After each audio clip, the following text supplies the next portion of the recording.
Hey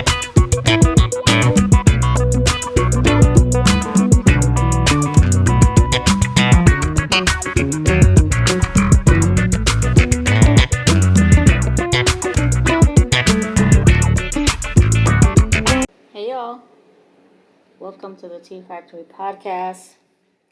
So we're talking about Love and Marriage Huntsville, season 10, episode 12 is called Destiny's Men-ifesto. Basically, it's about Destiny dating life, and in my opinion, this whole episode was a storyline. It was, in my opinion, it's scripted. Okay, I don't care what anybody say. This whole everybody's storyline, a little bit of reality to it, but most of it is scripted. I mean, that's what it gave. That's what it gave to me, in my opinion. So let's go ahead and get started. So it opens up with Destiny, Chris, and Martell meeting up at a restaurant to discuss real estate property that he is wanting to build on and then sell the house. I think he said like a 7-bedroom house, multi-million-dollar house. And so he said they were having a meeting so they can discuss their agent fee, because Destiny's a real estate agent, and then of course we know Chris is an agent and a broker. So it's going to be dual agency. So they're going to try to figure out who, or how they're going to split it. So then in his confessional, Chris says he doesn't know how much real estate experience Destiny has. He's pretty much trying to say that she's really not known for that. He said he doesn't know anything about her professional experience, but he said that he could probably get the house sold before he gets built. So then my question was, then if that's how he feels, then does that mean that if he ends up selling the house first, does that mean he doesn't have to share the commission with Destiny? Or is it still dual agency? Regardless, he has to share. So I don't know. I had there was more questions than answers for me in that conversation. So then, so then in the confessional, Martell shares with us that that's property that he had when he was still married to Mel, and that he ended up losing it in a bankruptcy. So, and I don't know how he got it back. So, if it was lost in bankruptcy, how is it that he has the house now? I mean, I don't understand. It was more questions than answers again. He said it's a property that he lost in bankruptcy when he was married. I thought if you lose something, you lose something. I don't know. So he must have got it back. So, but anyway, child, I don't know. It wasn't clear. So I guess he got it back because he's trying to have them do dual agency. So maybe that was a dumb question. He lost it in bankruptcy, but now he got it back. Or he filed bankruptcy. Oh no. Okay, because when you file bankruptcy, you could keep what you have. And okay, I got it now. I'm tripping. So he had to file bankruptcy to keep it, so it wouldn't be repossessed by his lender or the bank. Okay, you know what I was thinking? I was thinking about foreclosure, because if you lose something in foreclosure, that's what I was thinking. But he said bankruptcy. Okay, so he kept it. He had to file for bankruptcy to protect his asset. Okay, got it. So he never lost it. Okay, so then their food comes out. And when the food comes out, Destiny asked them how they enjoyed the game night at the Chris and Nell Fletcher's event. And they said, it was pretty cool. They enjoyed it. And then Chris said that he's like, I see that you walked in with Will. And then Martell was like, yeah, Big Willie. And they start laughing and talking about that. And then Martell asked her about Lance. And she said that her and Lance were still friends, that there's nothing going on there. And then she told Chris, she's like, I'm sorry, I'm not going to be your daughter-in-law. And then also, they started talking about Nell and how she felt that she was being gained up upon at the event, because remember the girls were outside and they were but they were gaining up on her, and and he said that she felt like Destiny should have been on her side. He said, "I'm not saying you have to pick a side, but you need to be loyal." Basically saying she should have picked a side because Nell felt like she was being gained upon by Scott's 2.1 and 2.2. 2 1.0, sorry, Scott's 1.0 and 2.0. Basically Letitia and Kimmy. And then Trisha was pretty much on their side. And Destiny was just quiet. She didn't really say anything. So I can see how Nell could have felt that she was being gained up upon because um, they were kind of coming at her. But Destiny really was not 100% on the Letitia and Kimmy side. She initiated and started, some of the convo, and then when Letitia was like, "Well, Destiny, you were saying that, Nell told you such and such." So I could see how Nell could have felt that way. So yes, Nell, from her perspective, from her point of view, it did seem like they were gaining up on her because they actually all four of those women were in sync and they were on the same side. So I see how she could feel that way, and her feelings are valid. Um, Although Destiny was trying her best to kind of stay neutral, but it didn't pan out that way. Um,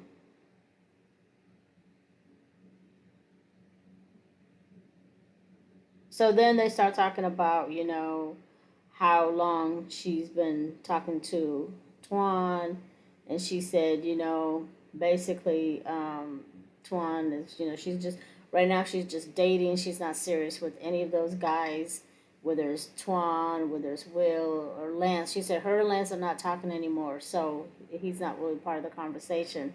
And then Martell was like trying to be funny, so he's like he didn't know if she had 4 or 5 guys that she was talking to, and so but she kind of held her own. So then Martell was like being messy, and he says, "Well, I don't know if Will's gonna be the one considering the conversation we had at the gym." He said that to looking at Chris Fletcher, and then Destiny's like, "What do you mean, considering what he said?" She's like, "What are you talking about?" And Martell tells her that Will is pretty much a hit it and quit it type of guy. And then Destiny's like, "Okay, this is not, she's like, "Okay, no, that's, she's not that kind of girl. And if Will thinks that's what's going to be happening, he'll be sadly mistaken." And she says that she has standards. And then Martell, she tells Martell, "You might not have any standards," and because she's looking for a man that's going to meet her standard and her quality. And she tells him, she told Martell, "You settle, you settle, you be settling for anything." And she's right because he has settled with, we all know he settled with coleslaw.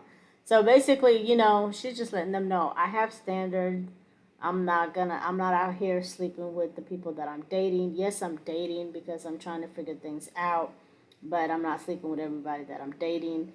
I have standards. And just because you settled with your side piece, that doesn't mean everybody does. And Martell was looking at her like, "Okay, girl, whatever, you made your point."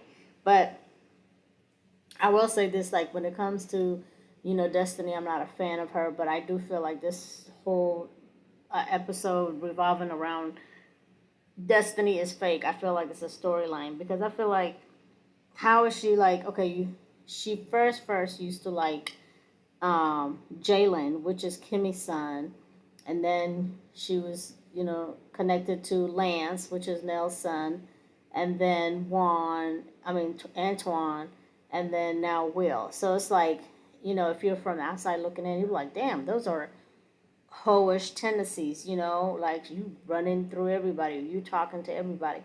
But she really isn't. I don't think, maybe out of everybody, I think Lance is probably the only one she probably had like real feelings for outside the cameras. But I feel like Twan is fake. That's just like a fake storyline. She probably is just professional. And then Will It's just for Will to get camera time and for her to get camera time. I don't think anything is going on there. And then who was the other person? Yeah, so it's just, it's just a storyline, child. It ain't real. So, and she's not sleeping with any of them. So that's just that. So next we have Chris um, and Nell. Chris and Nell at their house. Chris tells Miss Nell that he's close to finding a space for her boutique. So she tells us that she's trying to open a boutique and it's going to be called Posh and Pritzy. Posh and Pritzy is going to be the name of her boutique. And he told her that, she tells him that she may need to go with him to make sure that he finds the right place because they're trying to make sure it's the right size and stuff. Lance stops by and he tells them that he has his brother Chris Jr. working with him. And, they talk about the family issues that they have going on. So they're talking about having a dinner so everybody can come and it's pretty much like have a family meeting. And, since everybody hasn't, had a meal together. So then they do a flashback where they show Nell kind of like yelling at everybody, telling everybody that they need the session with Dr. Francis, but not her. Now, Nell. Now, I feel like everybody needs therapy. Everybody does, and Nell, the way she's hollering and screaming, like the last episode I was taking up for her, but now when they showed this, I was like, oh yeah, I forgot about that. She does need to go see Dr. Francis. The same way that the show is helping Trish to go see Dr. Francis, they need to send Nell as well because the way she be yelling at everybody, maybe she's going through menopause or midlife crisis. I don't know, but she does sometimes get out of character, and yeah, and gets unhinged. So um,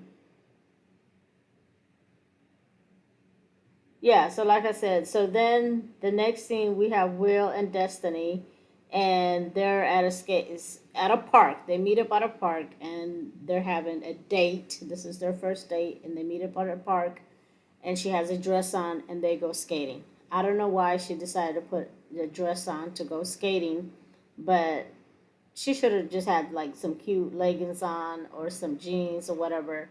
Because what if you fall on your butt and then you got this dress on? But hey, she's free to do whatever she wants to do. But it was just, not a good look. And then Will, he's this tall, bodyguard looking person himself. And so they sit down to have a conversation. Okay, so after they did the little skating thing, they sit down to have a conversation. In this conversation, I was very disappointed with Will. And for like I said, I might not be a fan of Destiny, but I was actually like not feeling sorry for her because that's not the right word, but I was more like in line with her and what she was going through in that conversation because Will was very arrogant, very arrogant, and I hope that Destiny does not give him a second date, and I hope that she doesn't date him again or even talk to him on that level. From now on, Destiny, you need to treat Will like a like when you go to work, like a coworker. He's your coworker. That's it. That's it, and that's all. He's your worker. He is your coworker. Treat him professionally, and that's it. Because um, he shares with her that he has 4 kids, and then that he has 4 baby mamas, and that he's not looking for marriage. He's not interested in getting married, and then she asked him, what are your thoughts about marriage, and he's like, it exists. Of course it exists because some people are married. So he was just like a smart aleck. I felt like he was very smart alecky and rude and just immature. What else? He just rubbed me the wrong way. I just did not like how he was answering Destiny. I didn't like his answers. And I felt like Destiny was wasting her time. She should have just been like, okay, cut, I'm getting up. I'm leaving. I mean, we know I felt like low key he was acting. He was acting for the cameras, and he was putting on for the cameras. Like Destiny was trying to be serious, but his answers were so weird that I felt like he was just putting on a show. And I hope she don't never call him. Okay, don't call him this, because he's a hot mess. So then she tells him that Martell shared with her that he's one of the guys that like to hit it and quit it. And so he said, "Oh, so you listen to Martell?" And then he's like, "Oh, you cool with Martell? How you know Martell?" Then he kind of like insecurities kicked in, and he started hammering her questions about Martell. And she's like, "Me and Martell, we're cool. We're like brother and sister." And then he's like, then he starts asking her about Antoine, and she's like, Antoine worked for me like a bodyguard, and she said that there's nothing going on there. She's just dating different people, but it was more like a professional relationship. And so so he's like, so then he tells her, of course he knows Twan. So he knows Antoine, he knows Lance, he knows Jalen. So it's like he knows everybody that she's pretty much dated or liked. And so so she's like looking embarrassed, and she's like, Huntsville is very small. And it is small. And then when she was telling him that Twan was her bodyguard, or he was her bodyguard for an event, I'm gonna say this like I said this before. It's like, what do you need a bodyguard for? First of all, Huntsville is so small, small as hell. And then second of all, you're not a celebrity. I mean, she's not an A celebrity or a B celebrity. She's more like a Z celebrity. Not a diss against her, a Z celebrity, because everybody on Love and Marriage Huntsville, they're not that known. Some of them are not even known in the city. Like the people who live in Huntsville don't even pay them any attention. And then if they were to be out somewhere, some public, a lot of people probably wouldn't recognize them. They're not A-list celebrities. They're like D-list or Z-list. Like, so I don't know why she felt like she needed to have a bodyguard, but that's neither here or there. Whatever. Um, so we're gonna move to the next scene. The next scene, we have Martell, Ken, and Will playing basketball at the gym. They meet up pretty much to talk about Destiny. Like the whole conversation was this. So of course they're um, talking about her, whatever. So Martell brings up the question, and he says something about um, what he had told Destiny about Will. And Will was like, "Yeah, I'm glad you brought that up, because she said that he something about the hit it and quit it." And then um,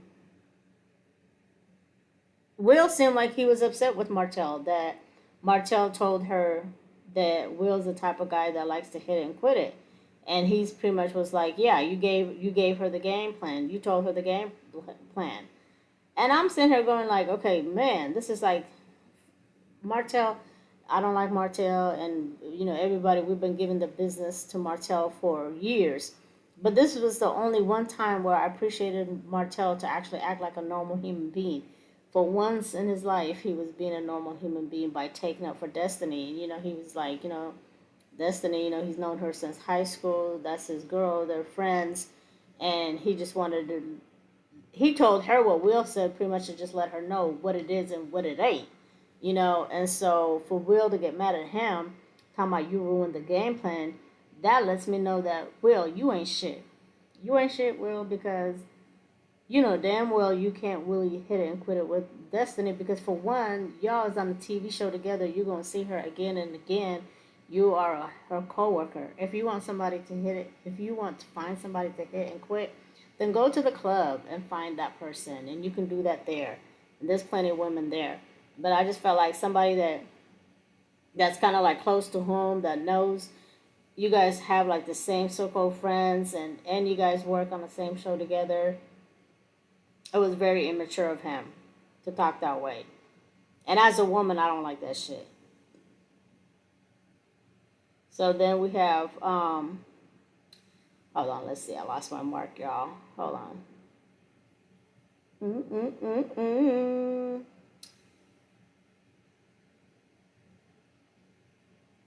Yeah, so I was just like really surprised that Martell was actually he was being the normal person. I was like, oh my god, normally Martell is the stupid one in the circle in the conversation, but in that scene with them playing basketball, he was the only one that was making sense. The other two sounded stupid. And then Ken was like kind of like co-signing with Will, right? Like, you know, um, what's that word? Misogyny. They're having this misogyny conversation, and Ken is kind of like co-signing Will, going along with his bullshit. It's not even correcting Will or anything like that. When Will sounded like he was irritated with Martell for telling her that, talking about, well, ain't nothing happened because you gave her the game plan. I was through when he said that, y'all. But anyway, next we have Nell and at their house, and it's the dinner time, and everybody comes over, um, and she's complaining like she always does. She's complaining about the children not having any boundaries. She's always having to give them money. She's always having to do this. She's always having to do that. She's complaining like what she always does. So then when Chris and Kiki, and I don't know what the other girl's name is, their daughter, when they show up, Chris, I don't know how they got started talking, but Chris is like, oh, because Nell was saying he had some of his stuff in the backyard or something, and then he says that he slept like 2 nights in his car. He slept in a car for 2 nights. I'm like, how he sleeping in the car for 2 nights and his parents have this big ass house? They keep showing the house. They have this nice big house, and your son is sleeping for 2 nights in his car in a parking lot somewhere. And you guys have this big ass house. And I don't know if everybody lives. I know Lance has his own place. I don't know where Chris lives. Obviously, he doesn't live there because he was sleeping in the car. And then their daughter, I don't know where she lives, if she lives at home, if she lives somewhere else. And then Kiki, I don't know where she lives either. I'm saying all that to say that Chris and Nell is living in that big house by themselves, apparently, or allegedly, I don't know. But your son is sleeping in his car. And as you know, of course, he's an adult. They can't control what he does. However, what is it about Nell that makes her son he rather sleep outside in the car than to go to his mama's house? Like, like is she that really that difficult to deal with that Chris Jr. feels that that's what he needs to do? And if that's the case, that's kind of sad. So then Antoine shows up for dinner, Lance, and then that one girl, she tells them that Lance and Kiara used to be, when they were little, they used to go to the same daycare. Now I wasn't clear if it was the same daycare that Nell owns, or if it was a different daycare. But basically, Lance and Kiara have known each other since they were little. Huntsville is small. I mean, good lord, like everybody knows each other, like not like not like know each other from whatever. Like they really know each other, like very close. Everybody's either like went to daycare together, or went to high school together, or went to elementary school together, or Twan and Lance are god brothers, like that kind of ties, really close ties. So then Kiara also shows up, obviously. So Kiara and the girls are in the kitchen talking, and then Miss Nell was like, "Oh, give me a high five, or give Mama a high five, or something." And then Kiara's like, "Oh, I can call you Mama now." And then Nell in her confessional is like, "No, she needs to slow off her roll. She's already trying to call me Mom." But I thought you asked for a high five and you said, "Don't leave Mama hanging." I could have misunderstood, but I thought she was talking to Kiara when she said that. Or was she talking to one of the girls? Because then Kiara was like, "Oh, I can call you Mama now?" But I digress. Um, so then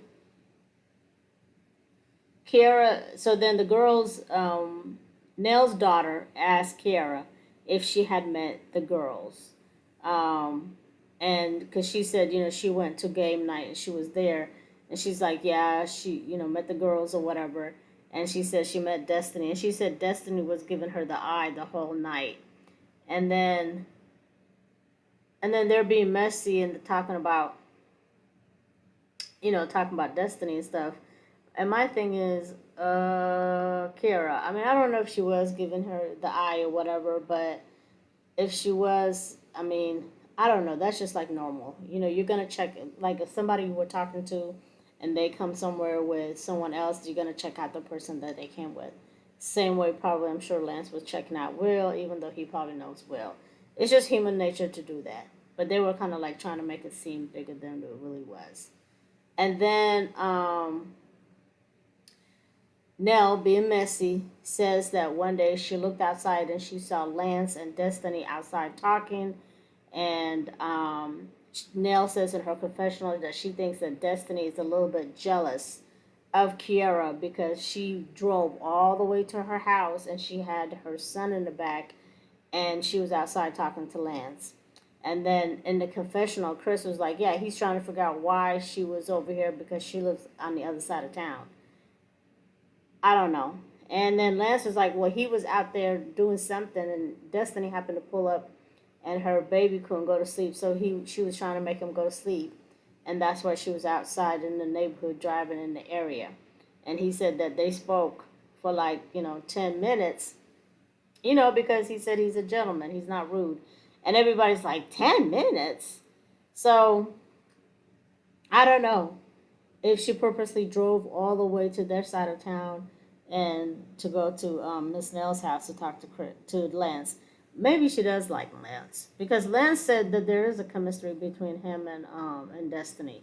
So now I'm gonna say this. So maybe there was Destiny probably really for real in real life like Lance. Lance liked her as well because he said there is chemistry there. He's not gonna lie, and he said in front of Kiara.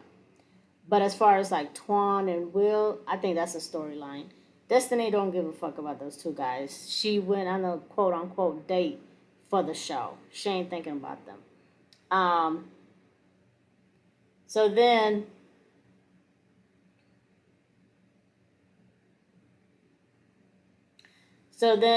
Chris Jr. is like, okay, let me get this straight. So Destiny likes Lance, Antoine, and Will, and then somebody's like, yeah, and you're next.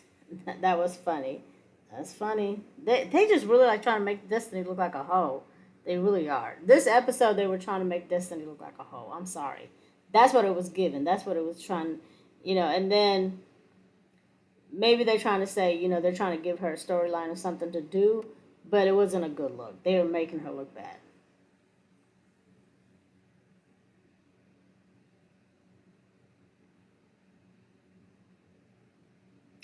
So then, what's her name is pretty much trying to tell Lance, what's her name? Kiara. Kiara's pretty much was telling Lance that she wants to be the girlfriend and she wants it to be official. And she said, we're dating right now, but I want you to ask me to be your girlfriend.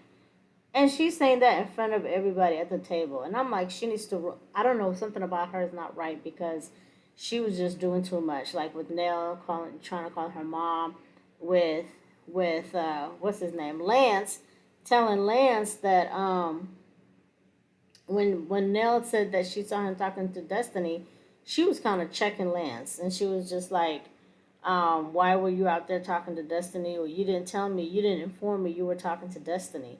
And then if you guys are not serious and if you guys are not girlfriend or boyfriend, he doesn't owe you an explanation. If Destiny happened to be in the area and he talks to her, what's the big deal? And you guys are not even official. So that that part right there was annoying. She doing too much. She's not even shy or anything. Like she just in there like talking shit. So then Chris Senior asked Junior why he didn't call them instead of sleeping in the car, and he just was like, he didn't want to be a hindrance. He didn't want to hear their mouth, especially probably his mom. And so he said, that's why he slept in the car. And then Nell starts arguing with Chris about the question he asked Junior. And I really was trying to make sense of it because it didn't even make sense to me. Because Chris Fletcher was talking to his son and he was asking him, like, what's going on with you? Like, why were you sleeping in the car? Why didn't you not call me? And I know sometimes we say we need to just let you go out there, do life, figure life out instead of giving you all this handout. But sometimes when you get into a very dire position, instead of going to jail, instead of something bad happening to you, instead of you sleeping in the car, I would like for you to call me and make sure that, so I can make sure that you're okay as your father. And then Nell is like, are you trying to say that I don't say this, or I said this, or I did? Like, I didn't like that part because it just seemed like Nell just made it about her, and she just started tripping out of nowhere, and she was loud and wrong. And I was just like, damn, I was just taking up for you in the last episode, and here you are acting a damn fool. Pretty much proving Kimmy right because you're hollering. Because, Kimmy was like, all that hollering, you might do that in your life, you do that in your household, that might work for you, but it doesn't work for me. That's what Kimmy said in the last episode. And then, Nell, you acting a complete fool at the dinner table just proved to everybody what Kimmy was saying. You proved Kimmy right, is what I'm saying. You proved Kimmy right. And those of us who was willing for you, you made us look stupid. Now it's in there going like, damn, they really need to make an appointment for Nell with Dr. Francis. She needs to go see him ASAP. So then Lance jumps in and he's like trying to explain to her how, she's arguing with Fletcher for no reason. And then she's like, I'm the parent here. And he's like, yes, ma'am, you are. Respectfully, that, he's like, I'm not even saying that. Of course, yes, ma'am, you are. And so Lance is trying to explain to her, like, you get mad at dad for no reason and you going off on dad, and you arguing the same thing, like, what's going on? And then, she goes into this whole pity party like she always does about lending them money, giving everybody money, but they don't pay it back.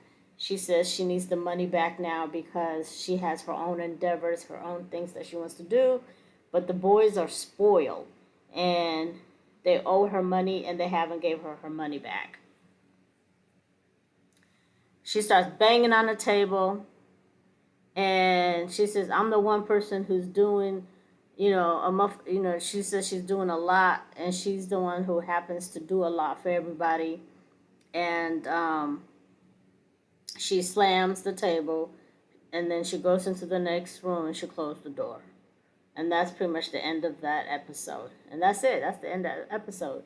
Like, and the thing is, like, the dinner, at the beginning, like when they were sitting down to eat and they were making their plates, they looked like they were happy. Everybody was talking. They were laughing. And then when they got to the table, they were laughing and still talking. But the minute Fletcher asked Chris Jr. that question and Nell jumped in, it turned dark.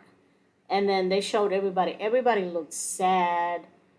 Everybody's heads were down. Lance was embarrassed. He over here inviting Kiara, somebody that he liked that might end up officially one day being his girlfriend. So he's like watching his mom just act a fool, be loud and wrong, and he's embarrassed. And they all had their heads down. They were embarrassed and the mood changed.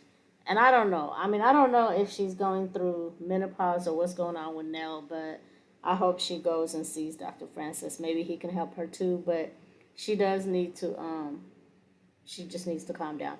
And the thing is, she complains about the money seems like every single chance she gets when she's talking about the kids, she complains about the money that she gave them that they haven't gave her back.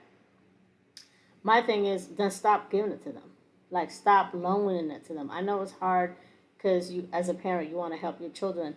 But if you're going to turn around, and that's exactly what Chris Jr. was saying, hold it over their head.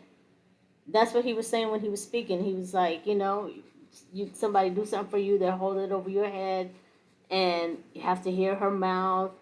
She always yelling and, doing so much. And they rather not deal with it, and she knows they're not going to pay her no time soon, so she might as well just stop lending it to them. Either put up and shut up or just don't do it. Anyway, that's the end of that episode. Don't forget to like the video, subscribe, and I will see you on the next video. Take care.